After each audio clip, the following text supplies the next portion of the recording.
कृष्ण कृष्ण कृष्ण हरे हरे हरे राम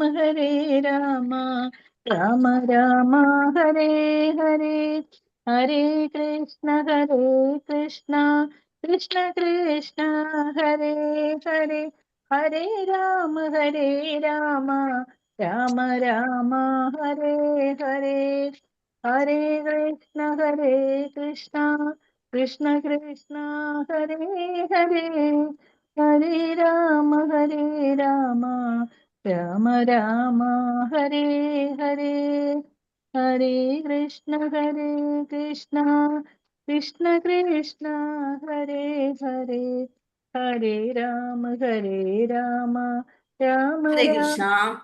ഓം हरे कृष्ण നമോ माता जी, ഭഗവതേ हरे कृष्ण വാസുദേവായ. ഓം നമോ ഭഗവതേ വാസുദേവായ. ഓം നമോ ഭഗവതേ വാസുദേവായ.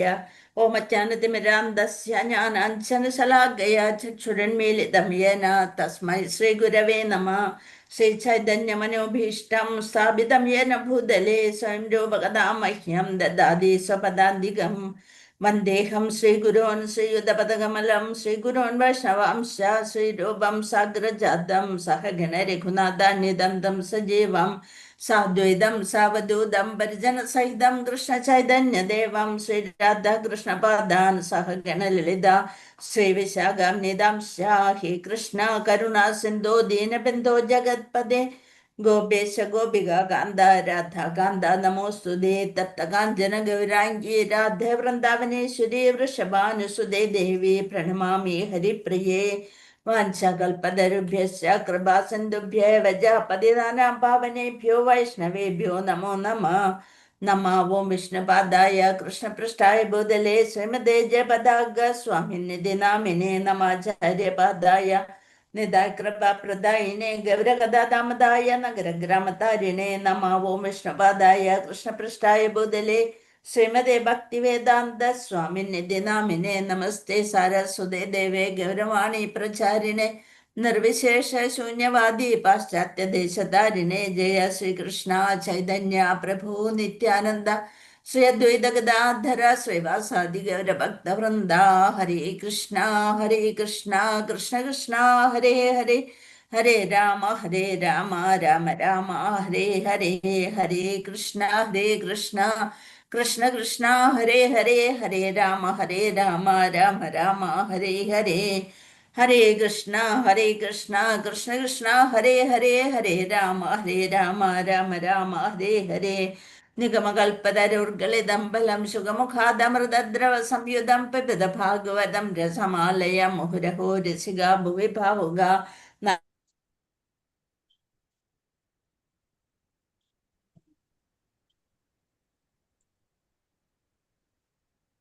माताजी कोई ना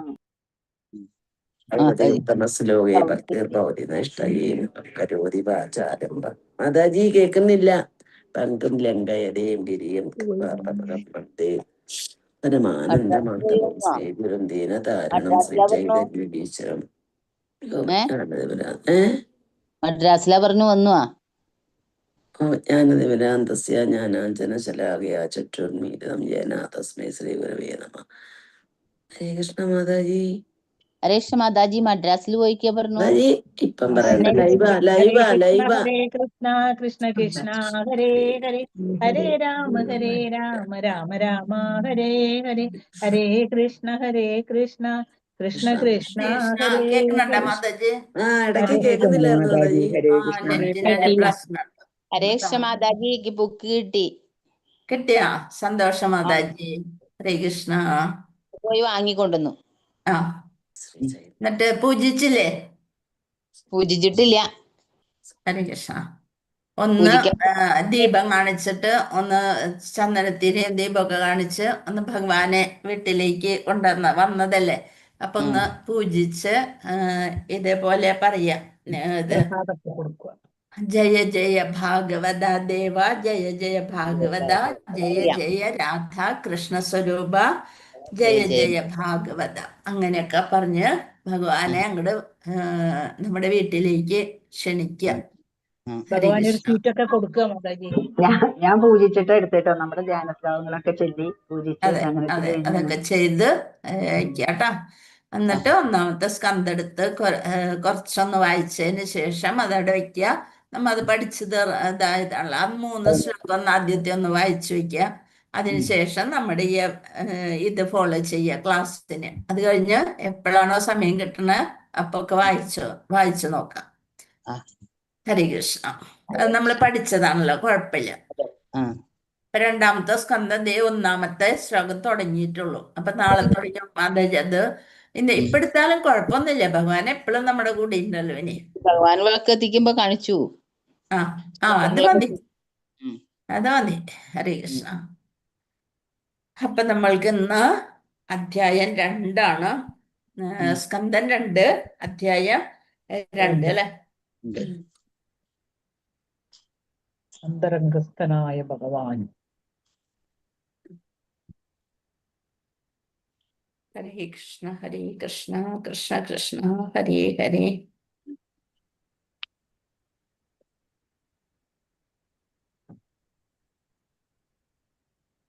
കൃഷ്ണ ഹരേ കൃഷ്ണ കൃഷ്ണ കൃഷ്ണ ദ്വിതീയ അധ്യായം, അതായത് ഹൃദയത്തിൽ അന്തരംഗസ്ഥനായ ഭഗവാൻ, ഹൃദയത്തിൽ പരമാത്മാവിനെ ധ്യാനിക്കുന്ന വിധമാണ് ഈ ഒരു സ്കന്ധത്തിലൂടെ നമ്മൾക്ക് ഈ അധ്യായത്തിലൂടെ മനസ്സിലാക്കാൻ സാധിക്കുന്നത്. ശുകദേവ് ഗോസ്വാമി പരീക്ഷിത മഹാരാജാവിന് മരണത്തെ എങ്ങനെ ആത്മീയമായി നേരിടാം, ഭയത്തോടെയല്ല, മരണത്തെ എങ്ങനെ ആത്മീയമായി നേരിടാമെന്നും ഭഗവാനെ ഇങ്ങനെ ധ്യാനിക്കണമെന്നും ഉപദേശിക്കുന്നു. അപ്പൊ 1 തുടങ്ങി 6 വരെയുള്ള ശ്ലോകങ്ങളിൽ മരണസമയം ഭഗവാനെ സ്മരിക്കാൻ ജീവിതകാലം മുഴുവൻ അഭ്യാസം വേണം. എന്നാലും മാത്രമാണ് നമ്മൾ വിചാരിക്കാം അതിന് സമയമുണ്ടല്ലോ, ആ നേരത്തല്ലേ വേണ്ടൂ എന്ന് വിചാരിക്കും. അപ്പൊ ജീവിതകാലം മുഴുവൻ അഭ്യാസം ഉണ്ടെങ്കിൽ മാത്രമാണ് ആ നേരത്ത് നമ്മളുടെ നാവില് ഭഗവാന്റെ നാമം വരുള്ളൂ. അപ്പൊ മനസ്സിനെ എപ്പോഴും ശാന്തമാക്കാനായിട്ട് സഹായിക്കും. എന്നാൽ പ്രാണായാമം അല്ല ലക്ഷ്യം, നമ്മുടെ കൃഷ്ണ സ്മരണയാണ് ലക്ഷ്യം, അല്ലെ. ഭഗവാന്റെ നാമം, പിന്നെ ഗുണം, ലീല, ഇതൊക്കെ സ്മരിച്ചുകൊണ്ടിരിക്കണം. അപ്പൊ ഏറ്റവും 3 ഭാഗമാണ് ഏറ്റവും പ്രധാനം എന്ന് പറയും ഭക്തി ഇതില്. ഏതൊക്കെയാണ്? ശ്രവണം, കീർത്തനം, സ്മരണം. ശ്രവണം, കീർത്തനം, സ്മരണം, അതാണ് 3 പ്രധാനപ്പെട്ടത്. അപ്പൊ കൃഷ്ണ സ്മരണ വരണമെന്നുണ്ടെങ്കിൽ ശ്രവിക്കണം, ഭഗവാന്റെ ലീലകളൊക്കെ ശ്രവിക്കണം, ഭഗവാന്റെ നാമം ജപിക്കണം, അല്ലെ. ധ്യാനയോഗത്തിന്റെ വിധിയും. അപ്പൊ ധ്രുവ മഹാരാജാവ് വനത്തില് തപസ് ചെയ്ത് ആണ് മനസ്സിനെ വിഷ്ണുവിൽ ഏകാഗ്രമാക്കി ഭഗവാന്റെ ദർശനം നേടാൻ സാധിച്ചു. ഹരേ കൃഷ്ണ. നമുക്ക് ശ്ലോകത്തിലൂടെ പോകാം. ശ്ലോകം 1. ശ്രീ ശുകവാച ഏവം പുരാധാരണയാത്മയോ നിർനഷ്ടാം സ്മൃതിം പ്രത്യവരുദ്ധ്യ ദുഷ്ടാത് തഥാ സസർജേതമോഘദൃഷ്ടിർ യഥാപ്യയാത് പ്രാഗ്വ്യവസായ ബുദ്ധി. ശ്രീ ശുകവാച. ശ്രീ സുഖദേവ് ഗോസ്വാമി പറഞ്ഞു ഏവം അതേ വിധത്തിൽ പുരാ പ്രപഞ്ച ആവിർഭാവത്തിനു മുമ്പ് ധാരണയ ആത്മയോനി ബ്രഹ്മാവിന്റെ നഷ്ടാം സ്മൃതിം ഓർമ്മ പ്രത്യവരുദ്ധ്യ അവസ്ഥ പുനരാർജിച്ചുകൊണ്ട് തുഷ്ടാത് പ്രീതിപ്പെടുത്താനായിട്ട് തഥാ സസർജ ഇതം അമോഘ ദൃഷ്ടി, ശുദ്ധമായ ദൃഷ്ടി, ശുദ്ധമായ കാഴ്ചശക്തി പ്രാപ്തമാക്കിയ ഒരുവൻ യഥാ പോലെ അപ്യയാത് പ്രാഗ് മുമ്പത്തെ പോലെ വ്യവസായ തീർച്ചപ്പെടുത്തി ബുദ്ധി വിവർത്തനം. ഭാവാർത്ഥം ശ്രീല പ്രഭുപാദ്. ജയ് ശ്രീല പ്രഭുപാദ്. ശ്രീ ശുകദേവ് ഗോസ്വാമി പറഞ്ഞു, പൂർവോക്തമായി പ്രപഞ്ച സൃഷ്ടിക്ക് മുമ്പ് ബ്രഹ്മാവ് വിരാട് രൂപത്തെ ധ്യാനിച്ച് ഭഗവാനെ പ്രീതിപ്പെടുത്തുകയാൽ അദ്ദേഹത്തിന് നഷ്ടപ്പെട്ടിരുന്ന അവബോധം വീണ്ടുകിട്ടി. നമ്മൾ മനസ്സിലാക്കിയതാണത്. ഭഗവാന്റെ നാഭിയിൽ നിന്ന് വരുന്ന താമരയില് ബ്രഹ്മാവ് ജന്മമെടുത്തപ്പോൾ ആദ്യത്തെ ജീവസൃഷ്ടി അല്ലെ. അപ്പോ അതെ. ബ്രഹ്മാവ് എല്ലായിടത്തും നോക്കി, അങ്ങോട്ട് നോക്കി, ഇങ്ങോട്ട് നോക്കി, ബാക്കിലേക്ക് നോക്കി. അങ്ങനെ ബ്രഹ്മാവിന് 4 തല വന്നു. എന്നിട്ടും ഒന്നും മനസ്സിലാവണില്ല. എന്ത് ചെയ്യണ്ടു, എന്താണ് എൻ്റെ ധർമ്മം ചെയ്യേണ്ടത്, എന്തിനു വേണ്ടിയാണ് ഞാൻ ഇങ്ങനെ ഒരു സൃഷ്ടി എടുത്തിരിക്കണത്, ഒന്നും അറിയണില്ല. അവസാനം മൂപ്പര് ആ താമരത്തണ്ടിലൂടെ അങ്ങോട്ടും ഇങ്ങോട്ടും ഉള്ളിലേക്ക് പോയി നോക്കി, കുറേ പോയി. അങ്ങനെ അപ്പോൾ ഒരു ശബ്ദം കേട്ടു, തബ തബ തബ, അങ്ങനെ ശബ്ദം കേട്ടു.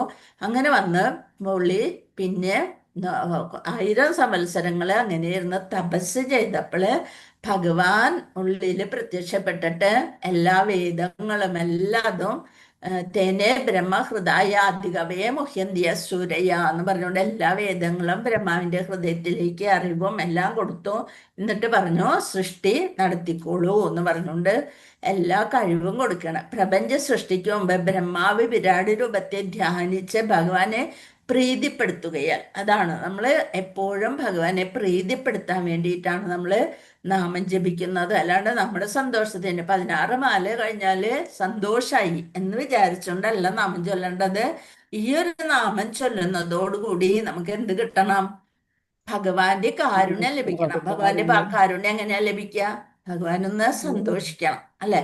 അപ്പൊ ഭഗവാനെ സന്തോഷപ്പെടുത്താൻ വേണ്ടിയിട്ടായിരിക്കണം നമ്മള് നാമം ചൊല്ലുന്നതും പുസ്തകങ്ങൾ വായിക്കുന്നതും ലീലാഗുണം ശ്രവണം കീർത്തനം സ്മരണം. ഇതെല്ലാം ഭഗവാനെ സന്തോഷപ്പെടുത്താം. ഭഗവാനെ പ്രീതിപ്പെടുത്തിയാൽ അദ്ദേഹത്തിന് നഷ്ടപ്പെട്ടിരുന്ന അവബോധം അപ്പൊ എല്ലാവർക്കും ജീവാത്മാക്കൾക്ക് അടുത്തൊരു ജന്മം വരുമ്പോഴേ ആദ്യം ഉണ്ടായിരുന്ന അവബോധം പോകും. എന്നിട്ട് എന്ത് കിട്ടണം?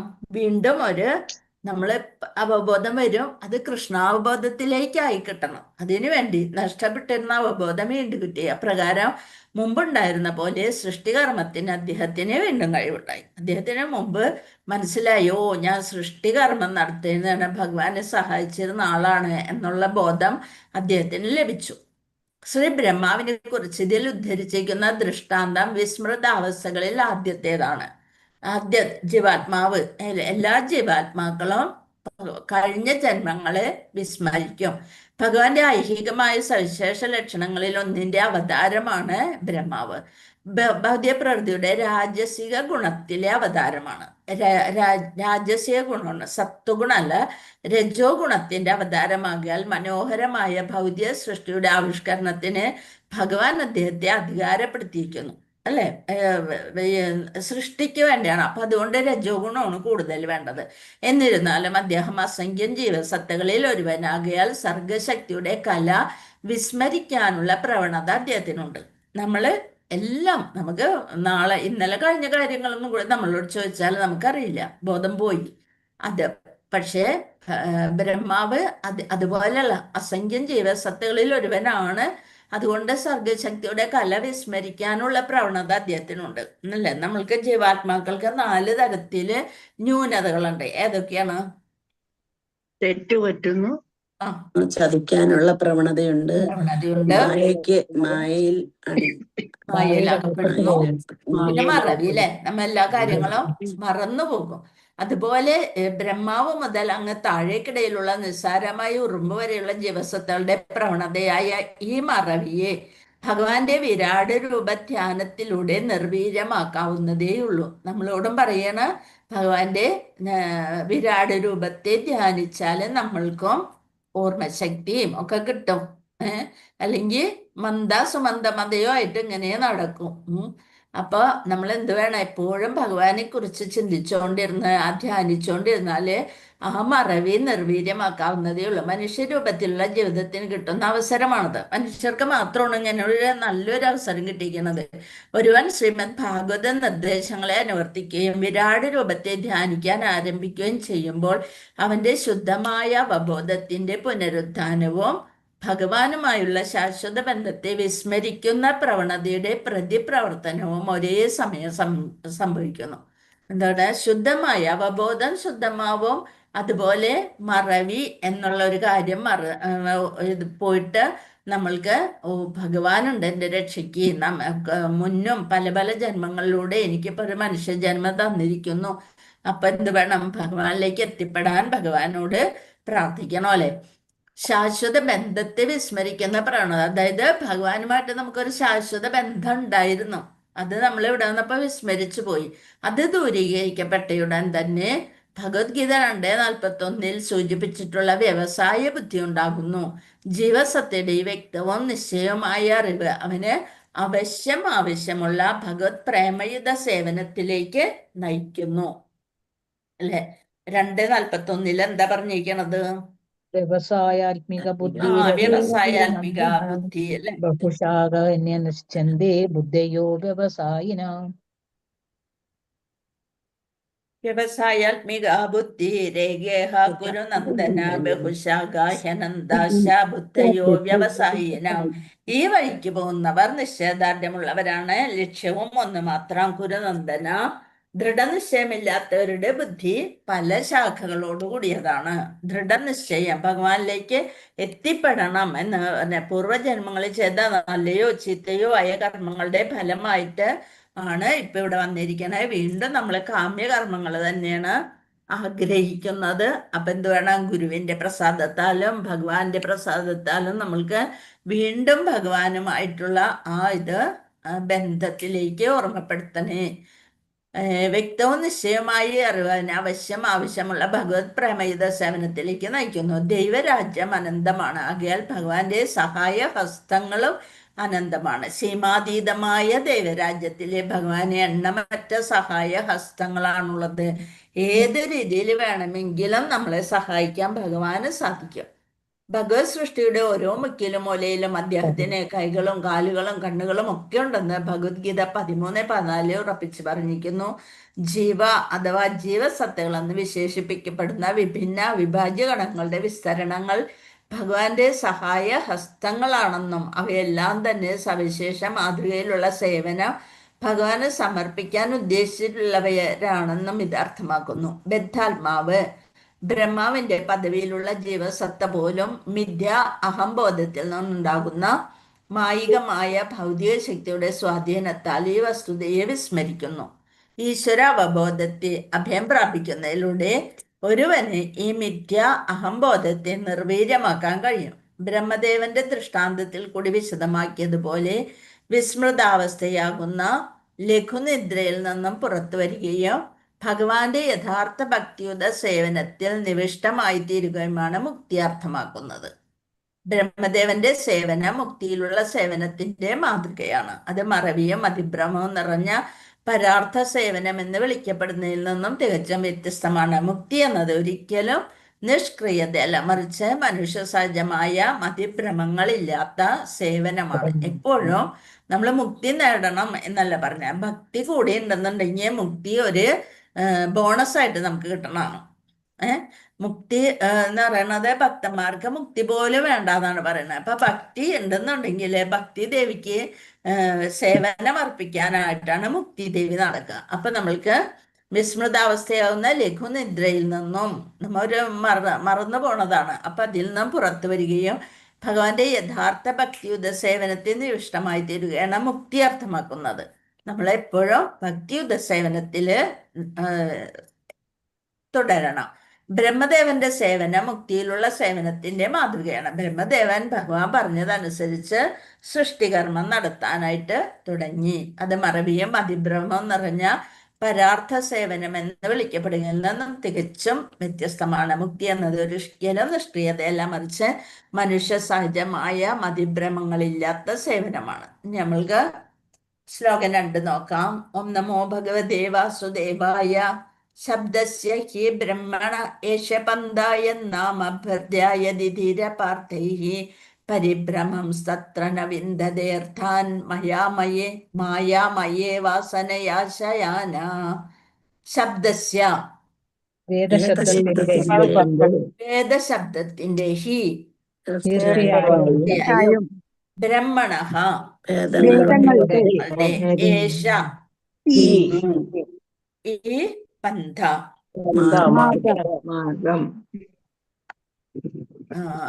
പന്ഥമാർഗം യത് നാമഭിഹി വിവിധ നാമങ്ങളാൽ ധ്യായതി ധ്യാനിക്കുക. ധ്യാനിക്കുക. ധീഹി, ധ്യായതി ധ്യാനിക്കുക. ധീഹി ബുദ്ധി, ബുദ്ധി. അപാർത്ഥൈഹി അർത്ഥശൂന്യമായ ആശയങ്ങളെ ആശയങ്ങളെ പരിഭ്രമൻ അലഞ്ഞു തത്ര അവിടെ ഇവിടെ ന ഒരിക്കലുമില്ല വിദ്യതേ ആസ്വദിക്കുന്നു അർത്ഥാൻ യാഥാർത്ഥ്യങ്ങൾ യാഥാർത്ഥ്യങ്ങൾ മായാമയേ മായികമായ വസ്തുക്കളിൽ വാസനയ വിവിധ ആഗ്രഹങ്ങളെ ശയാന ഉറക്കത്തിൽ സ്വപ്നം കാണുന്നത് പോലെ അതുപോലെ വിവർത്തനം ഭാവാർത്ഥം ശല്യപ്രഭു ജയ്സ സ്വർഗരാജ്യങ്ങളെ പോലെ നിരർത്ഥകമായ സംഗതികളിലേക്ക് മനുഷ്യബുദ്ധിയെ നയിക്കുന്ന വിധത്തിലാണ് വേദശബ്ദങ്ങളുടെ അവതരണം എന്നത് അത്യന്തം അമ്പരപ്പുളവാക്കുന്നതാണ്. അതായത് വേദങ്ങളില് ഓരോ ദേവന്മാർക്ക് എങ്ങനെയൊക്കെ പൂജ ചെയ്യണം അങ്ങനെയെല്ലാം ഒക്കെ വിശദീകരിച്ചു കൊടുത്തിട്ടുണ്ട്. അപ്പൊ നമ്മള് എന്താ വിചാരിക്കും, മനുഷ്യബുദ്ധിയെ നിരർത്ഥകമായ സംഗതികളിലേക്ക് ഭൗതിക സുഖത്തിന് വേണ്ടിയിട്ട് ഓരോ ദേവന്മാർക്ക് പൂജകളും യജ്ഞങ്ങളും നടത്തുന്നതൊക്കെയാണ് അധികവും വേദങ്ങളിലൊക്കെ ചെയ്തിരിക്കണം. പക്ഷെ നമ്മൾക്ക് ഇപ്പം മനസ്സിലായി അതൊന്നും അത്ര വലിയ കാര്യമല്ല. എന്താണ് വേണ്ടത്? ഭഗവാനെ നേരിട്ട് സ്മരിച്ചാല് അല്ലെന്നുണ്ടെങ്കിൽ പ്രീതിപ്പെടുത്തിയാല് നമ്മൾക്ക് ആവശ്യമുള്ളതും അതുപോലെ തന്നെ നമ്മളെ ഈ ഭവസാഗരത്തിൽ നിന്ന് രക്ഷിക്കാനും ഭഗവാന് സാധിക്കും. മറ്റൊരു പ്രീതിപ്പെടുത്തിയാൽ എന്താ കിട്ടുക? വീണ്ടും ഈ ഭൗതികതയില് ബന്ധനസ്ഥനാകാനുള്ള വഴികളാണ് അവർ തരിക.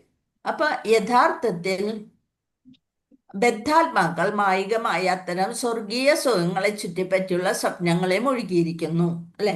നമ്മളെപ്പോഴും പണ്ട് നമ്മൾക്ക് ആകെ 2 ലോകം ഉണ്ടായുള്ളൂ. ഒന്ന് സ്വർഗവും ഒന്ന് നരകം. അത് രണ്ടുള്ളൂ. നല്ലത് ചെയ്താൽ സ്വർഗത്തിൽ പോകും, ചീത്ത ചെയ്താല് നരകത്തിൽ പോകും. അങ്ങനെ ഉണ്ടായിരുന്നുള്ളൂ. ഇപ്പോഴാണ് മനസ്സിലായത് 14 ലോകത്തിന്റെയും അധിപനായ ശ്രീകൃഷ്ണ ഭഗവാനെ പ്രാർത്ഥിക്കുകയാണ് വേണ്ടത്. നമ്മൾക്ക് എവിടെ പോയാലും കാര്യമില്ല, തിരിച്ചിങ്ങടെ തന്നെ വരണം. യഥാർത്ഥത്തിൽ അത്തരം സ്ഥലങ്ങളിൽ യഥാർത്ഥ ആനന്ദം അവർ ആസ്വദിക്കുന്നില്ല. ഭാവാർത്ഥം നോക്കാം. ഭൗതിക ലോകത്തിനുള്ളിൽ പ്രപഞ്ച സീമയുടെ അഗ്രം വരെയും സന്തോഷത്തിനായുള്ള പദ്ധതികൾ ആസൂത്രണം ചെയ്യുന്നതിൽ ബദ്ധാത്മാക്കൾ സദാ വ്യാപൃതരായിരിക്കുന്നു. ഇവിടെയൊക്കെ ഓരോ കാര്യങ്ങൾ കഴിഞ്ഞ് ഇനിയിപ്പോ എവിടെയാ പോകാൻ വിചാരിച്ചിരിക്കണേ? ചൊവ്വയിൽ പോകണം, ചന്ദ്രനിൽ പോകണം, അവിടെ 10 സെന്റ് സ്ഥലം വാങ്ങിക്കണം, എന്നിട്ട് അവിടെ ഒരു വീട് കെട്ടിക്കഴിഞ്ഞ് ഒരു ശല്യം ഇല്ലാണ്ട് അവിടെ നിൽക്കുക. അങ്ങനെ നമ്മൾ ഓരോ മനക്കോട്ടകൾ കെട്ടിക്കൊണ്ടേയിരിക്കണം. ഭൗതിക ലോകത്തിനുള്ള പ്രപഞ്ച സീമയുടെ അഗ്രം വരെ എവിടെ പോകാനും റെഡിയാണ്.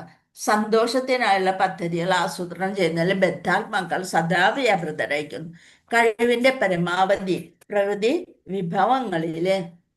വിഭവങ്ങളെ ചൂഷണം ചെയ്തിട്ടും ഈ ഭൂമിയിൽ ലഭ്യമായ സുഖ സൗകര്യങ്ങളിൽ അവൻ ഒട്ടും തൃപ്തനല്ല. ചന്ദ്രനിലും വ്യാഴനിലുമുള്ള വിഭവങ്ങളെ ചൂഷണം ചെയ്യാനായി അവിടേക്ക് പോകാൻ അവൻ ആഗ്രഹിക്കുന്നു. ഈ വിശ്വപ്രപഞ്ചത്തിലെ അസംഖ്യം ഗ്രഹങ്ങളുടെയും അതുപോലെ മറ്റ് വ്യൂഹങ്ങളിലെ ഗ്രഹങ്ങളുടെയും വ്യർത്ഥതയെക്കുറിച്ച് ഭഗവത്ഗീത 8:16 നമ്മളോട് പറഞ്ഞിരിക്കുന്നു. എന്താണ് 8:16 പറഞ്ഞിരിക്കണേ? നോക്കാം നമുക്ക്. പരമപദ പ്രാപ്തി എന്ന അധ്യായത്തില് പുനർജന്മാന വിദ്യതേ ആ ബ്രഹ്മഭുവനാലോക പുനരാവർത്തിനോ അർജുന മാമുപേത്യതു കൗന്ദേയ പുനർജന്മാന വിദ്യതേ. എന്താണ്? ഭൗതിക ലോകത്തെ സർവോന്നതമായ ഗ്രഹം എന്ന് പറയുന്ന ബ്രഹ്മലോകം. അത് മുതൽക്ക് ഏറ്റവും അധമമുള്ളത് വരെ ഓരോന്നും ജനന മരണങ്ങൾ ആവർത്തിച്ചുകൊണ്ടേയിരിക്കുന്ന ദുരിതപൂർണമായ സ്ഥലങ്ങളാണെന്ന് കുന്തിപത്രന്റെ പരമപദത്തിലെത്തിയവനാകട്ടെ പിന്നീട് ജന്മം എടുക്കേണ്ടി വരില്ല. അല്ലെ? പിന്നെ പറഞ്ഞിട്ടുണ്ട് അവിടെ പോയ ദേവന്മാരുടെ ലോകത്തിൽ പോയാല് അവിടെ സുഖമായിട്ട് ജീവിക്കാം, അതേപോലെ ജീവിക്കും. അത് കഴിഞ്ഞ് പക്ഷെ ഭഗവാന്റെ ലോകത്തിൽ എത്തിയാല് പിന്നെ അവസാനിക്കും. പക്ഷെ ഭഗവാന്റെ ലോകത്തിൽ എത്തിയാല് നമുക്ക് പിന്നീട് ഒരു തിരിച്ചു വരവില്ല. അല്ലെ? അതും പറഞ്ഞിട്ടുണ്ട്. അപ്പൊ ഇവിടെ എന്താണ് പറയണേ? ഭഗവത്ഗീത 8:16 ഭഗവാൻ നമുക്ക് മുന്നറിയിപ്പ് നൽകുകയാണ് ചെയ്തത്. ദേവന്മാരുടെ ഗ്രഹങ്ങളെയും പ്രാപിക്കുന്നവരൊക്കെ വീണ്ടും ജനന മരണങ്ങൾക്ക് അധീനരാകുന്നു. ഭൂമിയിലെ മനുഷ്യർ അതിനേക്കാളും ഉത്കൃഷ്ടങ്ങളായ ഗ്രഹങ്ങളിൽ കയറി പറ്റുന്നത് പോലെ തന്നെ എന്താ ഇന്ദ്രലോകം, ചന്ദ്രലോകം, അങ്ങനെ ഉന്നത പദങ്ങളിൽ നിന്ന് ജീവാത്മാക്കൾ ഭൂമിയിലേക്ക് വരികയും ചെയ്യുന്നു. വീണ്ടും അവർക്ക് ഭൂമിയിലേക്ക് വരും. പിന്നെ 15-ാമത്തെ ശ്ലോകത്തിൽ പറയണ്ട്, മാമോപേത്യ പുനർജന്മം ദുഃഖാലയം അശാശ്വതം നാപ്നുവന്തി മഹാത്മാന സംസിദ്ധിം പരമാം ഗതിയും. അല്ലെ, ഭക്തിയോഗം കൊണ്ട് ഭഗവാനെ പ്രാപിച്ചാല് പിന്നീട് അസ്ഥിരമായ ഈ ലോകത്തിലേക്ക് ഒരു തിരിച്ചുവരവില്ല എന്നും ഭഗവത്ഗീതയിൽ ഇതൊക്കെ നമ്മൾക്ക് വിശദമായിട്ട് തന്നിട്ടുണ്ട്. എന്നാൽ അവയിലൊന്നു പോലും ഭൗതിക അസ്തിത്വത്തിലെ മുഖ്യ ക്ലേശങ്ങളായ ജനനം, മരണം, വാർദ്ധക്യം, രോഗം എന്നിവയുടെ തീവ്ര യാതനകളിൽ നിന്നും മുക്തമല്ല. മുകളിൽ പ്രസ്താവിച്ച കഠോരമായ ഭൗതിക യാതനകളുടെ സാന്നിധ്യം മൂലം ബ്രഹ്മലോകം അഥവാ സത്യലോകം എന്നറിയപ്പെടുന്ന അത്യുന്നത ലോകം പോലും വാസയോഗ്യമായ തുഷ്ടസ്ഥാനമല്ല. അവിടെ പോലും നമ്മൾ വിചാരിക്കുന്ന സന്തോഷം ലഭിക്കില്ല. എന്നിരിക്കെ സ്വർഗലോകങ്ങൾ പോലുള്ള മറ്റു ലോകങ്ങളെ കുറിച്ച് പ്രത്യേകിച്ച് പറയാനുണ്ടോ? അല്ലെ, സത്യലോകമാണ് ബ്രഹ്മലോകം എന്ന് പറയുന്നത്. അവിടെ പോയാലും നമ്മൾക്ക് ഭഗവാനെ സേവിക്കാൻ ഉള്ള അവസരം ലഭിക്കണില്ല. അപ്പൊ അതുകൊണ്ട് അവിടെയും ശരിയായ തുഷ്ടസ്ഥാനമല്ല, നമ്മുടെ ആഗ്രഹത്തിന് സന്തോഷമുള്ള സ്ഥാനമല്ല. അപ്പൊ ബദ്ധാത്മാക്കൾ കാമ്യകർമ്മങ്ങളുടെ കർശനമായ നിയമങ്ങൾക്ക് വിധേയമാണ് അവിടെയും. ആകയാൽ ബുദ്ധിയില്ലാത്ത കുട്ടികൾ ഉത്സവ സ്ഥലങ്ങളിലും മറ്റും സ്ഥാപിച്ചിരിക്കുന്ന തൊട്ടിയാട്ട കൂടാരങ്ങളിൽ കയറി മുകളിലേക്കും താഴേക്കും യന്ത്രോഞ്ഞാലിയില് സഞ്ചരിക്കുന്നത് പോലെ ബദ്ധാത്മാക്കൾ ചിലപ്പോൾ അത്യുന്നതമായ ബ്രഹ്മലോകം വരെയും പിന്നെ ചിലപ്പോൾ അധപ്പതിച്ച് അങ്ങ് താഴെ പാതാള ലോകം വരെയും നയിക്കപ്പെടുന്നു. യഥാർത്ഥ ആനന്ദം ദൈവരാജ്യത്തിൽ ഭഗവത് ധാമത്തിലാണുള്ളത്. അവിടെ ആർക്കും ഭൗതിക അസ്തിത്വത്തിന്റെ കഠോര യാതന അനുഭവിക്കേണ്ടി വരുന്നില്ല. ആകയാൽ ജീവസത്തകൾക്ക് സ്വീകാര്യമായ വൈദിക രീതിയിലുള്ള കാമ്യകർമ്മങ്ങൾ വഴിതെറ്റിക്കുന്നവയാണ്. അതുകൊണ്ടാണ് വേദങ്ങളില് ഇങ്ങനെ കുറെ കാര്യങ്ങള് ആവശ്യമില്ലാതെ നമ്മളെ ജീവസത്തകളെ വഴിതെറ്റിക്കുന്ന കാര്യങ്ങൾ അതിലുണ്ടെന്ന് പറയണം. ഈ രാജ്യത്തോ മറ്റു രാജ്യത്തോ അല്ലെങ്കിൽ ഈ ഗ്രഹത്തിലോ മറ്റ് ഗ്രഹങ്ങളിലോ മെച്ചപ്പെട്ട ജീവിതം ലഭിക്കുമെന്ന് ചിന്തിക്കുന്ന ഒരുവന് ഈ ഭൗതിക ലോകത്ത് ഒരിടത്തും ശാശ്വതമായ ജീവിതം, പരിപൂർണ ബുദ്ധി, പരമാനന്ദം എന്നിവയോടുകൂടി അവന്റെ യഥാർത്ഥ ജീവിതാഭിലാഷം നിറവേറ്റാൻ കഴിയുകയില്ല. ഭൗതിക ലോകത്ത് ഒരിടത്തും സത്യലോകം തുടങ്ങി അല്ലെ ബ്രഹ്മാവിന്റെ ലോകം തുടങ്ങി പാതാളം വരെ ഒരിടത്തും നമ്മൾക്ക് നമ്മുടെ യഥാർത്ഥ ജീവിതാഭിലാഷം നിറവേറ്റാൻ കഴിയില്ല. ജീവിതത്തിന്റെ അന്ത്യനിമിഷത്തിൽ സ്വർഗലോകങ്ങളെന്ന് വിശേഷിപ്പിക്കപ്പെടുന്ന ഗ്രഹങ്ങളിലേക്ക് പോകാൻ അഭിലഷിക്കരുതെന്നും പണ്ട് ഞങ്ങളുടെ ശിക്ഷാഗുരു ക്ലാസ് എടുക്കുമ്പോൾ പറയും, പോണ വഴിയില് നല്ല നല്ല കാഴ്ചകളും നല്ല നല്ല പാൽക്കടലും മധുരം ഉള്ള ഇതുകളൊക്കെ കാണും. അപ്പൊ അവിടേക്ക് ഇവിടേക്ക് ഒന്നും നോക്കരുത്. നോക്കിക്കഴിഞ്ഞാല് നമ്മൾ അതിൽ പെട്ടുപോകും. പിന്നെ നമ്മളെ ലക്ഷ്യം തെറ്റി നമ്മൾ അവിടെ പോകും. അപ്പൊ അതുകൊണ്ട് പല കുരുക്കളും ഈ അമ്പലപ്പറമ്പിൽ കാണുന്ന പോലെ തന്നെ പല പല കാര്യങ്ങൾ കണ്ടുകൊണ്ടിരിക്കും. അതാണ് പറയണത്, ഗ്രഹങ്ങളിലേക്ക് പോകാൻ അഭിലഷിക്കരുതെന്നും എന്നാൽ സ്വഭവനത്തിലേക്ക് ഭഗവത് സന്നിധിയിലേക്ക് മടങ്ങിച്ചെല്ലാൻ സ്വയം സജ്ജനാകണമെന്നും ശ്രീ സുഖദേവ ഗോസ്വാമി പരീക്ഷിത മഹാരാജാവിനോട് പരോക്ഷമായി ഊന്നി പറയുന്നു. പരീക്ഷിത മഹാരാജാവിന് പറയണ ഇങ്ങനെ പല പല ഇതുകൾ വന്നുകൊണ്ടിരിക്കും നമ്മളെ ആകർഷിക്കാനായിട്ട്. അവിടെ ഒന്നും പോവാതെ എവിടേക്ക് എത്തണം? ഭഗവത് സന്നിധിയിലേക്ക് മടങ്ങിച്ചെല്ലാൻ സ്വയം സജ്ജരാകണമെന്നും ശ്രീ സുഖദേവ് ഗോസ്വാമി പരീക്ഷിത് മഹാരാജാവിനോട് പരോക്ഷമായി ഊന്നി പറയുന്നു. ഭൗതിക ലോകങ്ങളും അവയിൽ സുലഭമായ ജീവിത സൗകര്യങ്ങളും ജീവിതാവസ്ഥകളും ഒന്നും തന്നെ ശാശ്വതമല്ല. ആകയാൽ അവരവർക്ക് പ്രാപ്തി വരുത്താൻ കഴിയുന്ന അത്തരം അസ്ഥിരമായ സന്തോഷങ്ങളെ ആസ്വദിക്കുന്നതിന് ഒരുവന് നിജമായ വിമുഖത നിശ്ചയമായും ഉണ്ടായിരിക്കണം. പല പ്രലോഭനങ്ങളും വന്നാലും നമ്മൾ ഭഗവാനെ കൈവിടാതിരിക്കുക. നമ്മൾ സന്തോഷം വരുമ്പോ ഭഗവാനെ മറന്നു പോകുക അല്ലെ. വീണ്ടും ദുഃഖം വരുമ്പോഴാണ് നമ്മൾ ഓർക്കുക. അതുകൊണ്ടാണ് കുന്തിദേവി പ്രാർത്ഥിച്ചത്? ദുഃഖം തന്നാ മതി, കാരണം ഭഗവാനെ എപ്പോഴും ഓർക്കാനായിട്ട് സാധിക്കല്ലോ എന്ന് പറഞ്ഞുകൊണ്ട് ദുഃഖത്തിന് വേണ്ടി പ്രാർത്ഥിച്ചു. അത് സാധാരണ സ്ത്രീകൾക്ക് സാധിക്കില്ല അല്ലെ. അപ്പൊ എന്ത് വേണം? അവരവർക്ക് ഒന്നും തന്നെ ഇതൊന്നും ശാശ്വതമല്ല. അവരവർക്ക് പ്രാപ്തി വരുത്താൻ കഴിയുന്ന അത്തരം അസ്ഥിരമായ സന്തോഷങ്ങളെ ആസ്വദിക്കുന്നതിന് ഒരുവന് നിജമായ വിമുഖത നിശ്ചയമായും ഉണ്ടായിരിക്കണം. അപ്പൊ നമ്മള് കൂടുതൽ കൂടുതൽ ആഗ്രഹങ്ങളും ഇതുകളൊന്നും കൊണ്ട് നടക്കാതെ നമ്മൾ എന്ത് വേണം? മിതമായ ആഗ്രഹങ്ങള്, ഭഗവാന്റെ സേവ ചെയ്യാനുള്ള ഒരു കാര്യം കിട്ടണേ, അങ്ങനെ മാത്രം പ്രാർത്ഥിക്കുക. വാഞ്ചകൽപതരുഭ്യശ്ച കൃപാസിന്ധുഭ്യേവച പതിതാനാം പാവനേഭ്യോ വൈഷ്ണവേഭ്യോ നമോ നമ. അനന്തകോടി വൈഷ്ണവ ഭക്തവൃന്ദിക്ക് ജയ്. ശീല പ്രഭുപാദി की जय. श्री गुरुदेव की जय. निताय गौर प्रमानंदे. हरि हरि बोल. हरे हरे कृष्णा. कृष्ण माता जी, प्रणाम।